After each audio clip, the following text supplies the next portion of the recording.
What's up, gamers? Welcome back to 180 MTG. My name is Ryan Overturf, and this week I'm going to be talking about the cubes that I am hoping to draft at this year's CubeCon.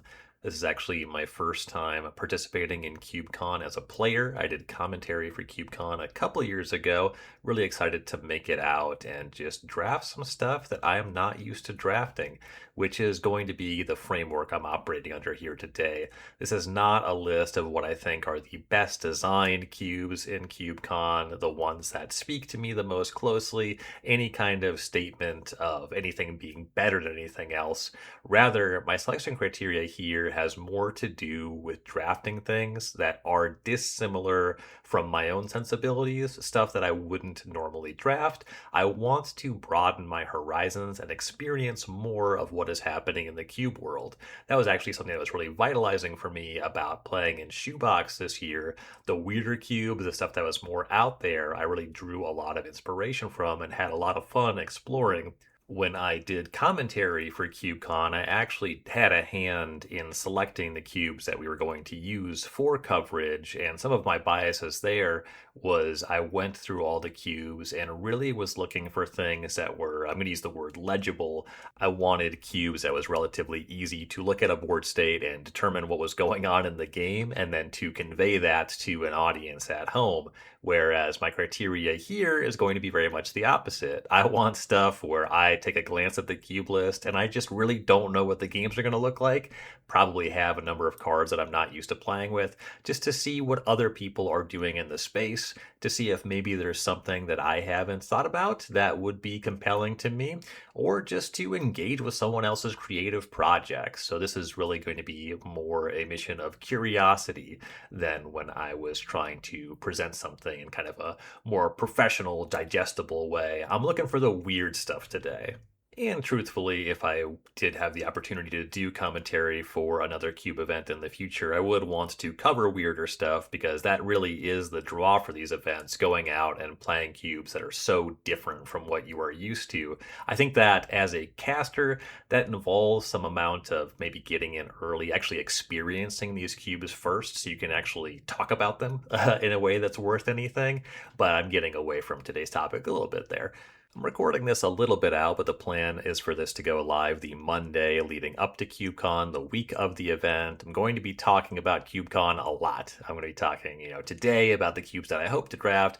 Eventually, I'll be talking about the cubes that I did draft, my experience having one of my cubes in the main event. So you're going to hear a lot about CubeCon. You're going to hear a lot about weird cubes. So I hope there's an appetite for that, because that is certainly what is catching my attention right now. I'm very much looking forward to CubeCon this year.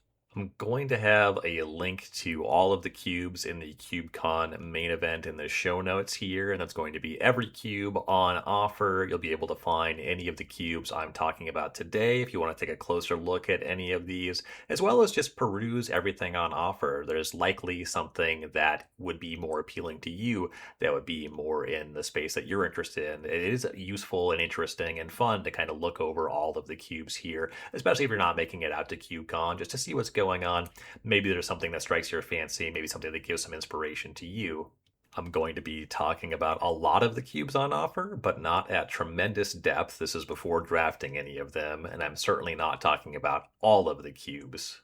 And part of why I wanted to do this kind of preview episode for CubeCon and talk about what I'm hoping to draft, I guess I have a couple goals with this. One, you only get to draft so many cubes in the main event. There's one preview draft Thursday, Friday, Saturday. There's two drafts each. And then if you make top 128, you get a third draft on Saturday. And there's two drafts on Sunday. If you are doing very well in the event, then I think that you can just play drafts as part of the main event on Sunday if you don't make the top cut. But even then, that's what, 7 total drafts, 8 drafts, if you make it all the way to the top 8, or otherwise, like 7 or 8 drafts. I'm talking about more than 7 or 8 cubes today. And so I want to talk about some of the cubes that I don't end up drafting, just to state, kind of some stuff that's going on here, some stuff that's piquing my interest, some stuff that I'm curious about. And that is both to kind of highlight some cool stuff happening in the cube space, and also to express if you are one of the curators of these cubes, if you're going to be at CubeCon, if you are looking to draft one of these cubes and you got a spot for a pickup draft at some point in the weekend, I'm likely interested in joining some drafts. I'm going to be there to cube all weekend. And I might be burned out at various times. It can be a lot of mental load, especially going in drafting a lot of cubes specifically because they are unfamiliar. But I'm going to be down to draft a ton. I'm going to be at the hall, I think, most of the weekend and just trying to draft as much as I can. So if you are the curator of one of these cubes, come find me, at least to talk about it. I would love to pick your brain and hear more about any of these cubes. But for now, let's kind of just go off of my first impressions and what I am looking forward to drafting this week at CubeCon. I'm just going to be going in order down the page here today, and that happens to be alphabetical order, which means I'm talking about one up first. This is a rules modified cube that has exactly one rules modification. I do love keeping it simple. That rules mod is that players start the game at 1 life. There's some other stuff in kind of similar spaces. I'm going to be talking about some of those cubes today, but these tend to involve additional rules modifications. Something that really speaks to me about the design of 1-Up is because there's no additional rules, it's just a lot of cards that are selected specifically off of this criteria. It's less recontextualization of cards that are familiar and more recontextualization of the game of Magic. You change one rule, it changes the kind of cards that make the games more compelling. This shift in context from a 20 life game to a 1 life game makes it so many cards that you would normally cube with happily just are not interesting here. Like, you can't just put Mog Fanatic in this cube, you can't just put Lightning Bolt in this cube, they just end the game immediately. So a lot more going on with turtling up. And so you see a lot of defenders here, a lot of walls. And walls is a space that I've been interested in playing with. I haven't really been able to make it work. I did try a wall package briefly in the Eldrazi tuber. They were tremendously unappealing. But when you are trying to set up a game where players have 1 life and you're trying to engage in combat and get through for 1 point of damage, some defensive creatures allow you to turtle up and try to play a longer game where you have multiple turns of combat trying to deal that 1 damage. So this design here is really interesting to me. I haven't gone through the list with a fine-tooth comb. I'm kind of trying to experience these more, being familiar with the concept more than the cube list, and just kind of take it in. I do like reading drafts just kind of based off of what I see in packs and just kind of following the signs that are presented to me. That's an aspect of cube that I think cube at its best when there's a mutual trust between designers and players. And, everyone's at a different place with Magic, so maybe the signals that are presented to me are not the ones that I perceive if I look at a given pack, but I do just want to engage with a cube, believing in the designer, and then following my own sensibilities about the draft, and just kind of seeing what shakes out as I engage with all these environments. Cubes grow and change over time. As a curator, you learn stuff about balance, stuff that you have in your cube that maybe you shouldn't, and it's always fun to kind of look back at that. But I'm not going to go into any of these trying to take advantage of any issue in the design. I'm not going to be looking to force any kind of archetype that looks specifically strong. If I see a power outlier in a pack, I'm going to draft it, or at least what I perceive to be a power outlier, and kind of explore that. I'm going to try to win. I'm going to try to do something coherent, but more than that, I'm going to choose to blindly trust the curators here and just engage with the experience as it's presented and just take it on earnestly and try to have some fun. As somebody who generally enjoys attacking way more than I enjoy blocking, 1-Up features just a ton of cards that I just normally would never play with. So I'm kind of eager to figure out what speaks to me and how I end up drafting that environment and how my plan comes together. That one should be a fun one. Next up is possibly the most normal cube I'm going to talk about today, but this is a design constraint that I just find so charming. This cube is called Alpha Reimagined, and the concept here is this cube utilizes kind of the history of Magic and approaches just redesigning the set Alpha, but using kind of designs over the years that really speak to the general vibe, the general aesthetic of Alpha. The cube still maintains a number of cards from the original Alpha set, just I think 51 according to the Cube Cobra page here, but then it kind of adds stuff that just kind of fits into the world of Alpha. And there's some changes here, like it has shock lands over original dual lands, which I do think are better game pieces. But there's a lot of stuff that does just kind of capture the whimsy and the weirdness of Alpha. Like this cube has Necropotence and Phylactery Lich, like Lich being a really flavorful but also just god awful card from Alpha. So kind of stuff that really does directly speak to designs, stuff that calls back to Alpha, but maybe more playable and more approachable, and some stronger designs in the case of Necropotence. That one is from early Magic, but it is one that is stronger than a lot of what's going on in Alpha.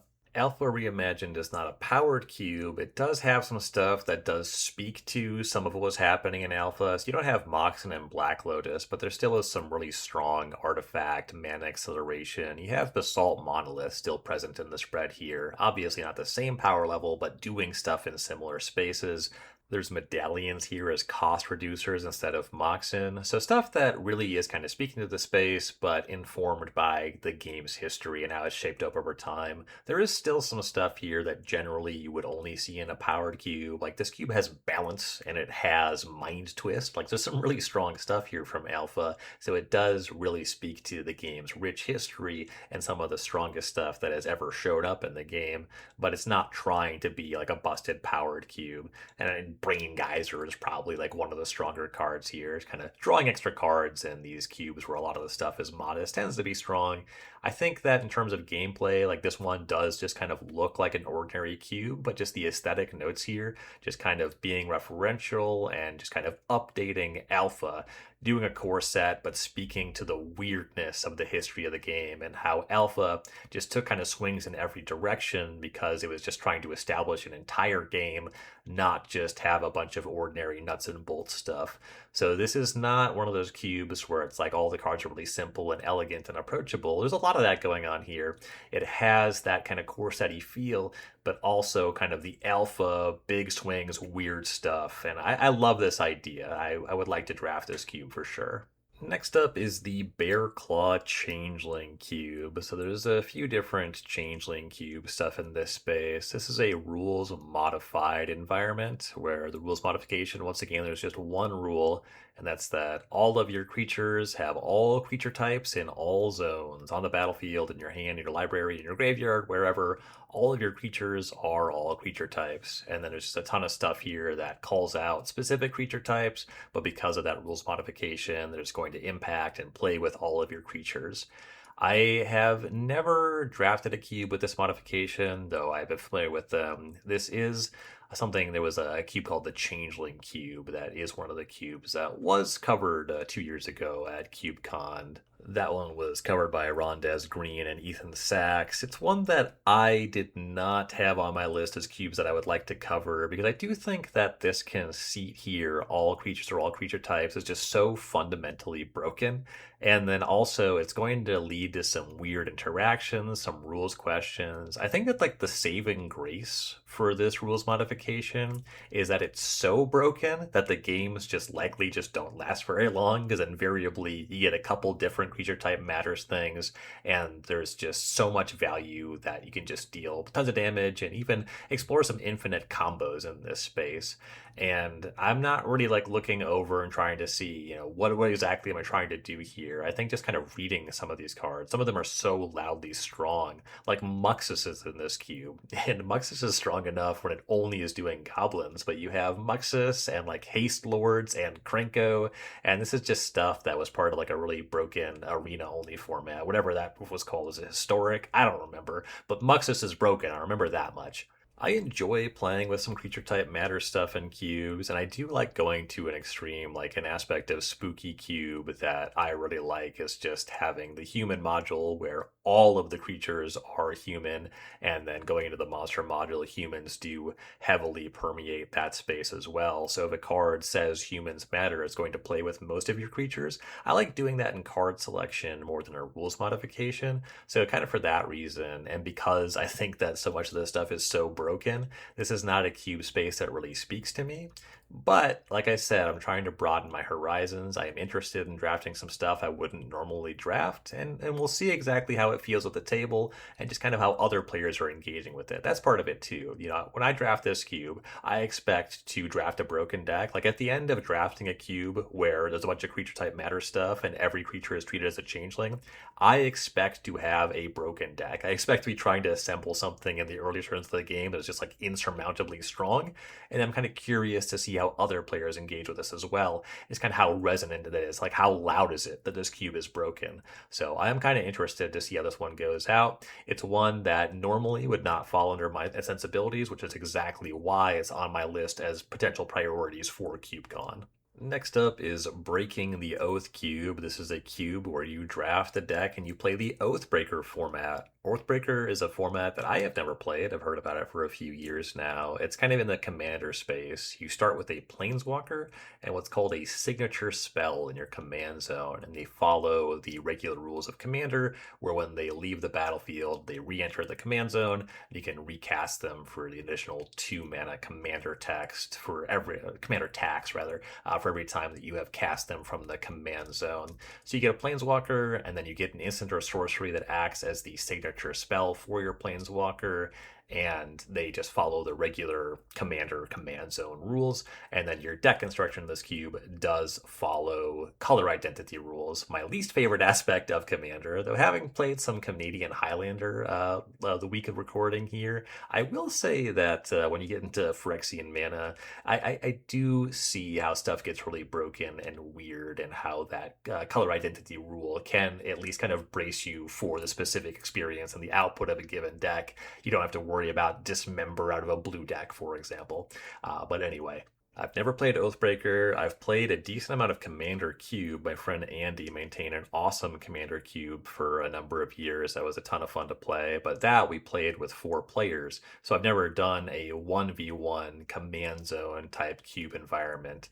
This is one where you can definitely engage with how you present players with their command zone stuff in different ways. In this cube, you do just have to draft that planeswalker and the signature spell. So as you're drafting, you're kind of feeling out what you want your deck to do fundamentally. It'll be interesting to engage with, how deep into the draft do you have to prioritize that planeswalker, that signature spell? How deep into the draft does that maybe change? Where you have one where it's like a placeholder, and it's like, okay, this is my color identity, but you open yourself up to finding something stronger later. So that is kind of interesting. I do know that Oathbreaker Constructed is something where players really try to line up stuff maybe a little bit into the combo or prison-y space, where you have a signature spell that can really dictate the game. I believe that this Oathbreaker cube, Breaking the Oath cube, is kind of more in a interactive kind of Magic space, trying to get players to cast spells and engage on the battlefield. I don't really know. Again, I'm not really going over these cubes with a fine-tooth comb. I would expect a lot of mid-rangey stuff to be happening here. Fundamentally, you have a 9-card hand. You always have access to a planeswalker, so that's what a lot of the games are going to be about, I have to assume. But the only way to know is to actually play it. So I'd be curious to try this one out, even if Oathbreaker is not a format that necessarily speaks to me normally. I think playing around with that command zone space, like Commander isn't the only way to do it, and having this riff on it is very cool. And like a Planeswalker for a 2-player game, the fact that you can attack down a Planeswalker, which makes them generally more interactive than creatures, depending on what the interaction presented in the environment is. I do like being able to attack down the marquee card for your opponent's command zone. So that's a pretty cool aspect as well. Next up is a very weird one. This cube is called Bridges Over Troubled Water. This is a cube, once again, with 1 rules modification. Both players start with 2 copies of Bridge from Below on the battlefield. Bridge from Below, a future sight, really weird design, famously banned in Modern. When it's on the battlefield, it does nothing. So they are just enchantments in play. This card does stuff when it's in the graveyard. When it's in the graveyard, it says whenever a non-token creature is put into your graveyard from the battlefield, then you create a 2/2 black zombie creature token, assuming that the bridge is still in your graveyard when that resolves. That matters. And then also when a creature is put into your opponent's graveyard from the battlefield, if Bridge from Below is in your graveyard, you exile it. So there's kind of a built-in answer to it in your graveyard. Common thing and constructed with this, where this card was relevant, was creatures with sacrifice abilities. In old extended dredge decks like Sakura Tribe Elder got a lot of mileage because it could sacrifice itself and get rid of bridges from below with that ability. But this premise, where both players start with two bridges from below on the battlefield, I've had bridge from below in a number of my decks over the years. I've dabbled in the dredge space. I've never had a bridge from below on the battlefield. So this concept is just so wild to me. And there's a lot of cool stuff you can do there. You can give players access to these as just permanents or just rectangles on the battlefield. You can do something with an enchantment, be it sacrificing them or some other kind of enchantment synergy maybe. I have to imagine you're going to want to prioritize creatures that sacrifice themselves, both to power your own bridges and to exile your opponents if they're trying to get their bridges into the graveyard and make a bunch of zombies. This is one that is just so out there, and I'm not really going to spend really any time looking at the card list here. I'm strictly just looking at the primer page. This is one that I think I just have to experience. I want to read cards. It's a feeling that's really difficult to capture in Magic, definitely if you've been playing as long as I am. When I first started playing, like you would open up a pack of cards, and it would be really exciting, and you wouldn't know what even exists. And while it is true that I definitely don't know every Magic card, not by a long shot, I just generally have a very good idea of what is happening in aggregate in Magic. And this is a recontextualization of the game that's going to cause me to open booster packs and really think about how this change in the rules is going to impact when to play these cards. This is one where even familiar cards are going to do pretty different stuff here. So this is a high priority for me. I definitely want to draft Bridges Over Troubled Water at CubeCon. Next up is a cube called the Circle of Life. Once again, another cube with one rules modification. That is, players start the game with an emblem that reads, each creature spell you cast has Emerge. The Emerge cost is equal to its mana cost. So if you don't know, Emerge is an ability on creatures. When you cast them, you can sacrifice a creature to reduce their cost by generic mana equal to that card's mana value.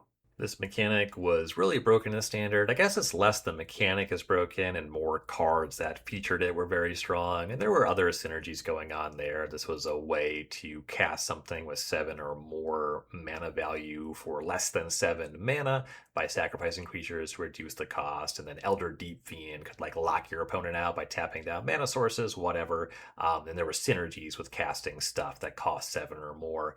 But this is just taking that mechanic and saying, what if just every creature could do this? This is an idea that I never would have come to on my own. I'm pretty interested to see why you would do this, what you want to do in this space. This emblem absolutely makes any creature with a large amount of generic mana and its casting cost more appealing, just being able to emerge it out and just kind of changing how the game is played there. And it certainly is going to make it more interesting to engage with how you spend your removal. Like, how much do you need to prioritize killing small creatures? There's going to be an expectation that your opponent is casting larger creatures, a lot of expensive creatures in the cube list here, enabled by this Emerge rules modification. And that does kind of make it interesting. Do I want to wait to use my removal spell on the big creature, or do I want to remove this small creature that's really going to limit my opponent's mana production, because the smaller creatures are often going to be fodder to emerge out a larger creature. So it does change the texture of games. It of course changes the texture of the cube composition and how you want to draft and construct your deck.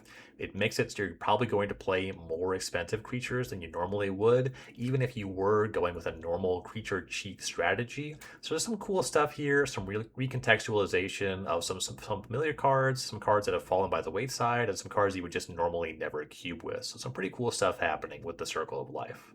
Next up is the Death by 10 Cuts cube, another rules modified cube that just changes the starting life total, this one to 10 life instead of 1. And unlike 1-Up, this is going to have a lot of cards that do deal 1 damage, a lot of small creatures. And in addition to this change in the rules, just the one rules change, this cube also follows some specific design parameters for cards that can be included. With that 10-point life total, then all the creatures in this cube are only 0/1s or 1/1s, which does simplify the kind of effects that you're going to see in this environment. And then nothing costs more than 3 mana. So really low to the ground games, you're just trying to deal 10 points of damage to your opponent before they can deal 10 points of damage to you. Looks like a lot of interaction back and forth. This does play in a similar space to some stuff that I have worked on. And actually, with the cube that I have submitted for KubeCon, Stadium Stampede, we were trying to get the 10-point counters on it. There are some aesthetic similarities between these two cubes, and the mana curves don't look all that different. And there's probably a decent clip of cards that do overlap as well. But this one does kind of just deal with the core game of Magic. It doesn't add any complexity with the game piece. Starting with the Strixhaven Stadium is certainly a big difference. This one is just saying, let's play with 10 life. It's almost like making regular creatures have infect, because you have that 10 threshold instead of 20. And it is one that is a relatively simple and approachable rules change. I like the way that this changes the sensibilities about cards to include in the cube. Looks like a fun one to try out. And that brings us to the Endless Cycle. This is a cube that is relatively normal. There's no rules modification. It just goes really deep into a theme, and that theme being cycling. Ton of cards in this cube have cycling, and there's a lot of cards with cycling matters. You're going to be playing with the classic Onslaught cycle with Astral Slide and Lightning Rift. Big payoffs for cycling. I see Drakehaven, a card that I really loved, but ended up being kind of too strong or disinteresting in Spooky Cube as I fleshed out that environment. And this is something I have mapped out. I can't remember when I would have worked on this, but I did try to look at a cube that just went really long into cycling. Ton of cards with cycling and cycling payoffs. I couldn't convince myself that I wanted to put it together, so I'm glad that other people are playing in this space, and I would like to try out a cube that just leans really heavily into cycling. Astral Slide is a card that was seeing a ton of competitive play when I first started playing Magic, so it was like one of the first decks kind of actively being played while I was playing Magic that I was aware of on the competitive scene, so some cool nostalgia for me there. A lot of really sweet cards. It is kind of interesting the way that Astral Slide is just whenever a player cycles a card, same with Lightning Rift, whereas Drakehaven and newer cards are only going to key off of you discarding and cycling cards. So I'm certainly curious to see how this environment actually plays. It's space that I had previously been interested in, so the Endless Cycle becomes a higher priority for me to check this one out. Next up is 15 card Highlander. This is a 200 card cube, but is to be drafted by 8 players, and you draft 2 10 card packs. And then from that, you build a 15 card deck. You do get a basic land box, so you have a 15 card deck. You can add as many basics as you want. Unclear how many basics you're going to have room for, how much you do in that space. And then there is another rules modification here. If a player would draw from an empty library, instead of losing the game, they just don't draw. So the game does continue once a player runs out of cards in the library.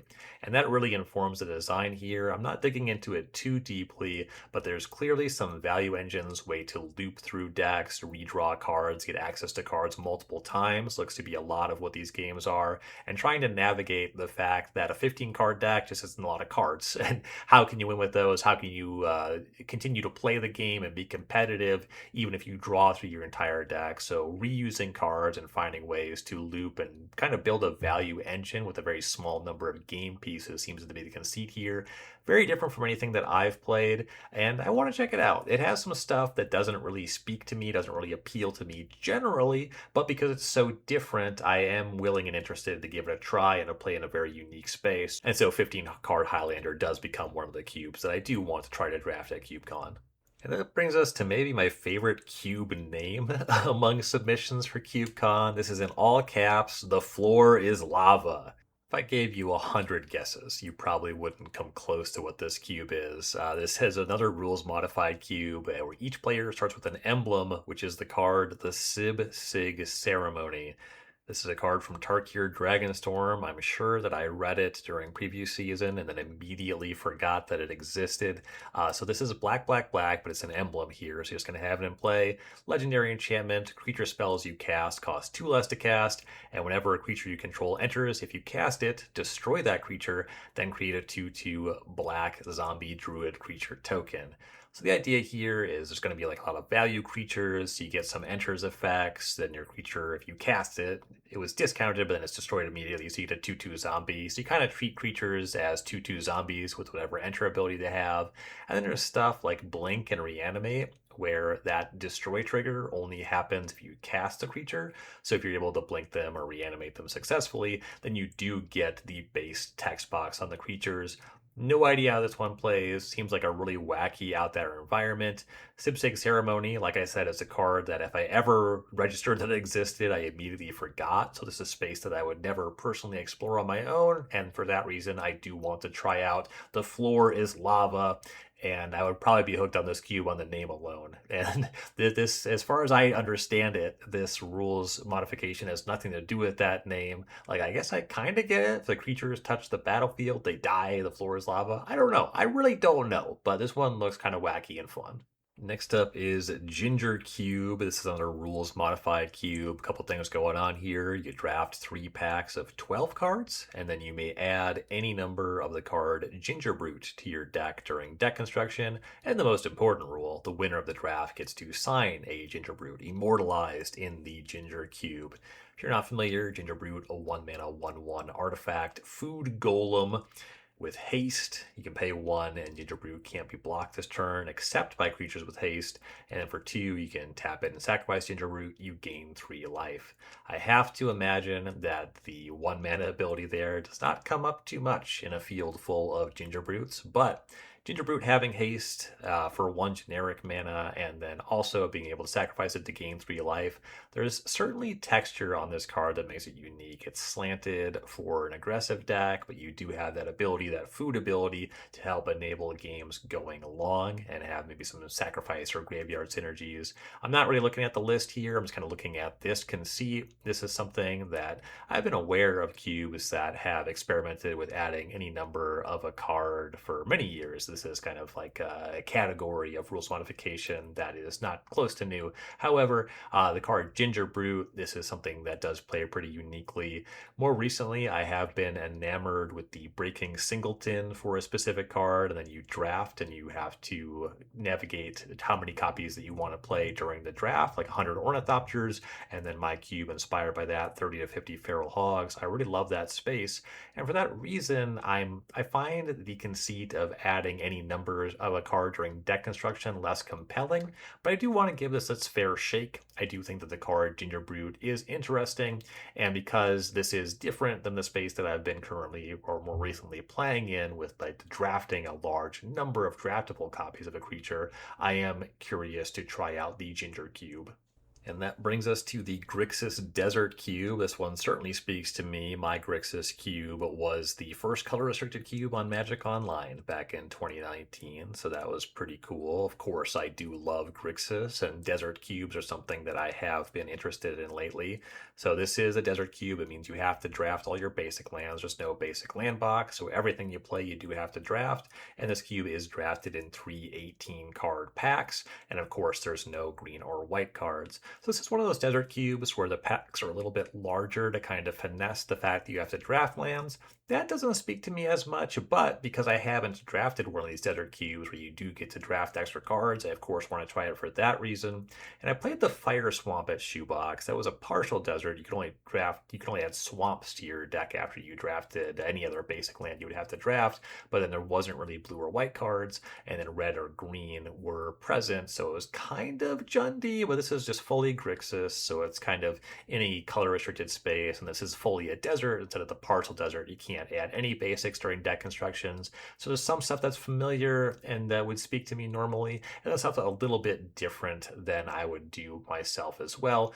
So the Grixis Desert Cube is not too much in spaces that I haven't explored in some capacity designing or drafting, but you always have my attention with Grixis, and the Grixis Desert Cube is certainly one that I would like to try. Next up is a really wild one. This is called How Bizarre, How Bizarre. It's a 360 card cube. You do draft 3 packs of 15, but for whatever reason, the deck construction minimum for this cube is 35 cards. This is a desert cube of sorts, but it's actually a fully manaless cube. There's no land box or lands in the cube, and that's because every player starts the game as an emblem, or in the first upkeep, you get a Bazaar of Baghdad emblem. It's just an emblem where you can tap it to draw 2 cards and discard 3 cards. And this card heavily breaks singleton. There's no one-ofs anything. There's even some 10x's. There's a 14x's. Looks like 14 is the most copies of a card you get here. And this is just stuff that plays largely in like the vintage dredge space, the 4 Bazaar of Baghdad style deck. So this cube is just trying to have you assemble some wacky pile of using Bazaar of Baghdad, generating no mana, and finding ways through drawing and discarding, dredging, whatever, to generate some creatures on the battlefield and play a game that way. I don't know how much play this cube really has. It's certainly way different than anything that I've ever done, and that's why I do want to try it. There's a lot of cards here that I do really like, that I have played in various constructed environments, that I like in certain cube environments, and that I do like how they play differently here, and how breaking singleton for them can lead to more explosive things. Like this cube has 4 hollow ones and 4 Vengevines. I bet that this one leads to just some really outrageous stuff. I'm really not certain how much depth there is to like these vintage manaless dredge mirrors, but I want to find out. So how bizarre is getting ranked by me. And that brings us to something in kind of similar space, a cube called I Loot the Body, another rules modified cube where every player starts with the Harvester hero role token to play. This is something that was kind of a weird thing they did with the release of Theros. These are just kind of cards that were part of a rules modified thing that Magic itself rolled out. But it's just a card, it's going to be an emblem here that you can't interact with it, and it just taps to draw a card, and you discard a card. So in I Loot the Body, both players will start with the Harvester once a turn looting hero role in play. This is a desert cube, so you can't add any basics to your deck after the draft. All basic lands in the cube are swamps, so you can already tell there's a heavy graveyard slant here with looting every turn, and black being the most prominent color.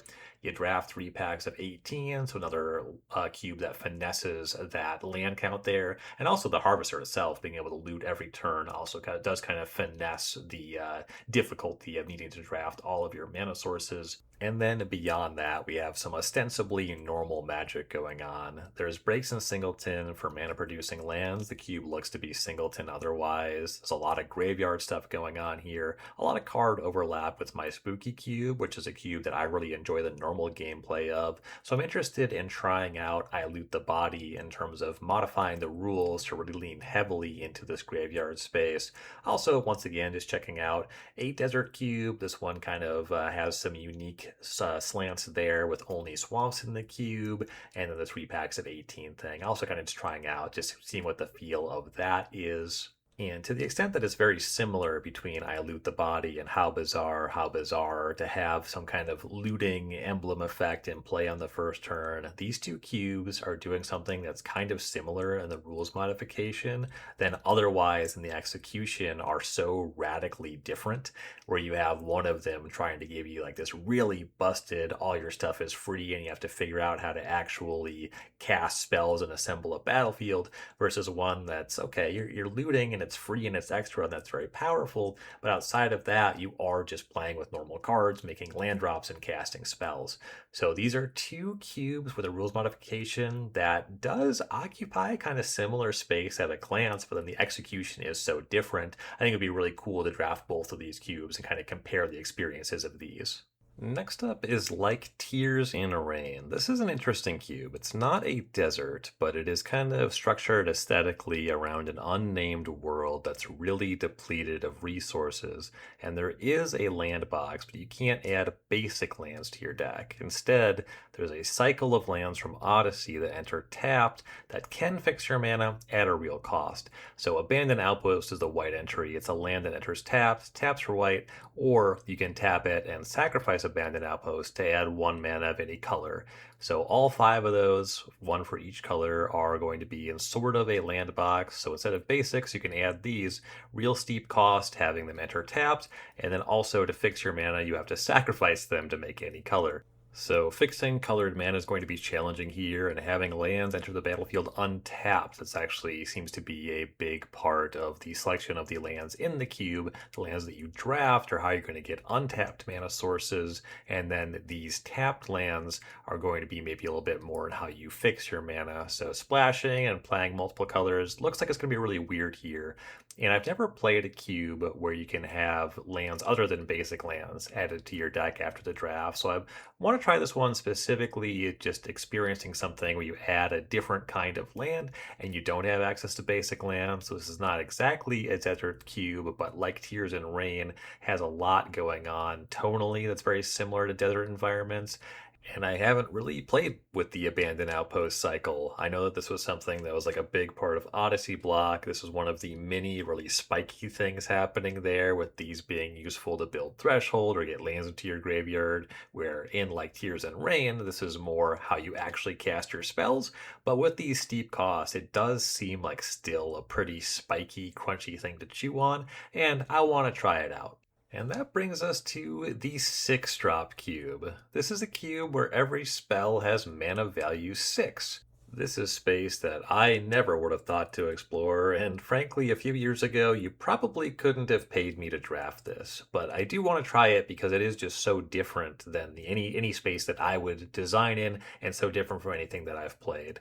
Now, this doesn't just mean that you're going to make land drops 1 through 6 and start spending 6 mana a piece on all your spells. There are alternative casting costs here, cycling, other ways to make use of your 6 mana spells without just casting them for 6 mana. Also, some land cycles and types of lands that don't just make 1 mana, ways to maybe ramp you, stuff like depletion lands, but you have to sacrifice them after you use them twice. So, some interesting space to explore here, ways to enable you to play 6 mana spells outside of just making 6 land drops and casting Colossal Dreadmaw. There is more depth here. I don't know how deep it is. It's a really restrictive way to design a cube.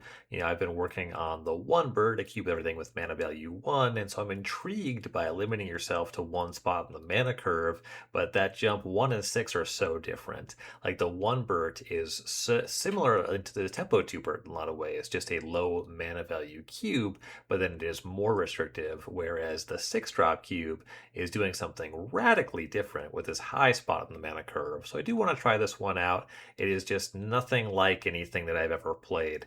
And I feel like the 6-drop cube is really not going to be for me, but that's why I want to try it and really find out. Next up is Tiny Axe. This is a 160 card cube with a couple rules modifications. Starting life totals in Tiny Axe are 5. Players draft 2 packs of 10 cards and build a deck of exactly 15 cards, so that's going to be the same as 15 card Highlander there, and players do not lose the game for attempting to draw from an empty library, so you keep playing on, again, just like 15 card Highlander. So another one that plays in this really small deck space, another cube that modifies your starting life total, different approaches to all of these, different card selections, different ways that they're exploring the space. And Tiny Axe, 15 card Highlanders, these 2 cubes seem very similar, at least tonally, and the rules modifications are tremendously similar. The 15 card decks, the not losing to drawing to empty deck, those are the exact same rules. So it'd be kind of cool to compare and contrast those 2 experiences, and just at a baseline, those rules modifications are so different from where I normally play that these would both be pretty unique experiences for me in Magic. Next up is the Trading Post cube. This is another rules modified cube. The one change here is that each player will begin the game with a hexproof and indestructible copy of the card Trading Post in play. This is a card that I have a lot of attachment to. It's a 4 mana artifact. You can pay 1 and tap it to discard a card to gain 4 life, or pay 1, tap it, and pay 1 life to create a 0/1 white goat creature token, or pay 1 and tap it, sacrifice a creature, return target artifact card from your graveyard to your hand, or pay 1 and tap it, sacrifice an artifact to draw a card. So a tremendously fiddly value engine that can make small tokens with no power that you can use to gain 4 life.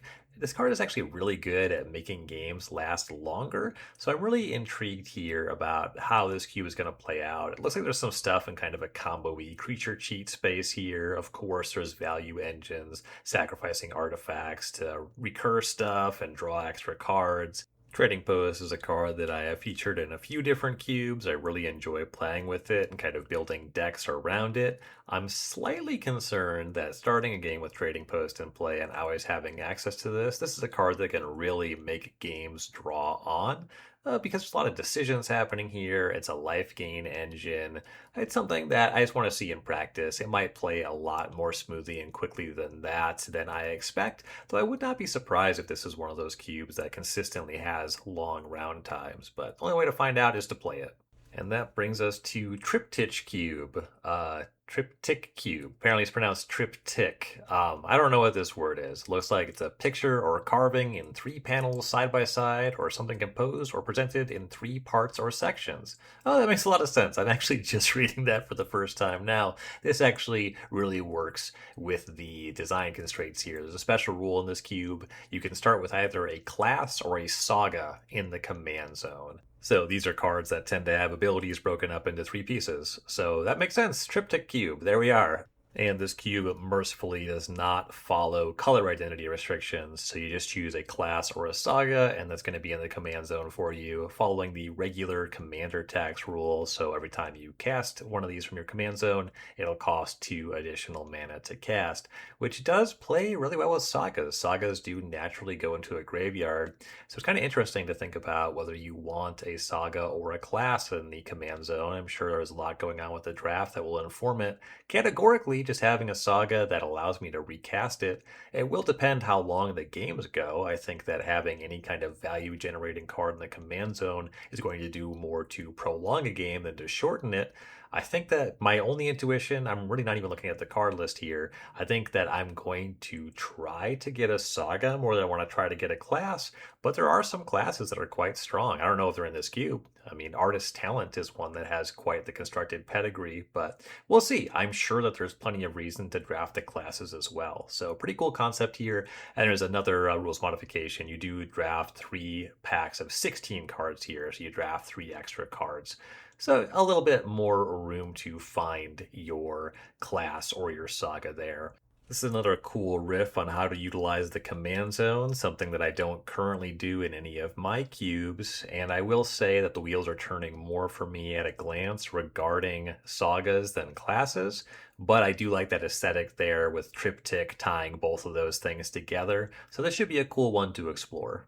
And one last cube on my not so short list of cubes that I want to draft at CubeCon. It's What If Keurig Were Real? This is a cube where all black mana is treated as Phyrexian black, so you can pay 2 life instead of black mana. And actually the cube doesn't have any black mana sources, so you have to pay 2 life anytime you would pay black mana. This is enforced by not having black mana sources, no swamps in the basic land box. There's also an additional modification to the rule where if you use a treasure, you cannot use it to generate black mana. That's getting to the point where I wouldn't be surprised if somebody plays that incorrectly in game. So I think that I would maybe allow players to use treasures for black or just not have any treasures in the cube if I was pursuing that. That is just something that I would expect players to forget. You're kind of getting into too much with the rules. But anyway, really cool concept. Couple other things going on with the design where the only removal in the cube is in black. So you do have to pay that Phyrexian black mana. You have to pay life to actually interact with any creature. This is one that is pretty out there. I don't really know exactly how this one would play. I kind of like this desert-y kind of thing, where it's not a desert, it's just you have this one color that functions very differently from the others, which is inspired by an existing card, Keurig, Son of Yawgmoth. So some cool inspiration. I definitely understand how you get here. It's not anything that I would have landed on myself, and I'd be really curious to try it. And I like that, I've drafted the Fire Swamp where you can only add the swamps to your deck, and this is a cube where you just can't add swamps, but it does still utilize black in this really unique way. So a pretty cool riff on a restrictive, weird environment. And I would also enjoy drafting my Stadium Stampede cube at CubeCon. I think it's really valuable as a designer to draft your cube with a wider range of players, just kind of get an idea for how people that aren't in your group, that are less used to your sensibilities, really experience things, see how they approach the draft, being at the table and seeing kind of what's being valued highly, what goes late, and really just feeling the energy at the table and being closer to seeing how the games play out. I think it is really valuable as a cube designer to do that. It would be cool to draft my cube with people I don't normally cube with. But as you can tell, I have a long to do list here. I have my work cut out for me if I want to try to draft all these cubes. I don't expect to be able to draft all these cubes, but this is a list. These are the things I'm going to prioritize in the Hedron network, and I'm going to be on the lookout for pickup drafts. And I'm sure there's plenty of cubes that I've never even heard of that are going to be at CubeCon. I'll be looking to get into some weird drafts over the weekend, hopefully meeting some people, seeing some friends from all over. I think it's going to be a really good time. If you're going to be at CubeCon, by all means, come find me, say hi. We can talk shop. I'm going to have stickers for the podcast if you're interested in that kind of thing. If you draft Stadium Stampede, I would love to hear about your experience. Going to CubeCon 2 years ago was so fun for me. I just got such a warm reception. I signed people's cube boxes, a couple of cube boxes, which is a really new experience for me. That was super cool. I'm always happy to sign a card, play mat, whatever. The crowd was super chill. The event was super fun. I'm really excited to just play a bunch of Magic with a bunch of people who were excited to play Magic together. But that's going to conclude my look at the cubes I'm hoping to draft at CubeCon. Thank you so much, as always, for listening. If you enjoy the podcast, consider becoming a patron over at patreon.com/180MTG. Get access to the 180MTG Discord. Come talk cube with us. And if you're going to be at CubeCon this week, I will see you out there. And on the pod here, I will be back next week talking more cube. Later, gamers.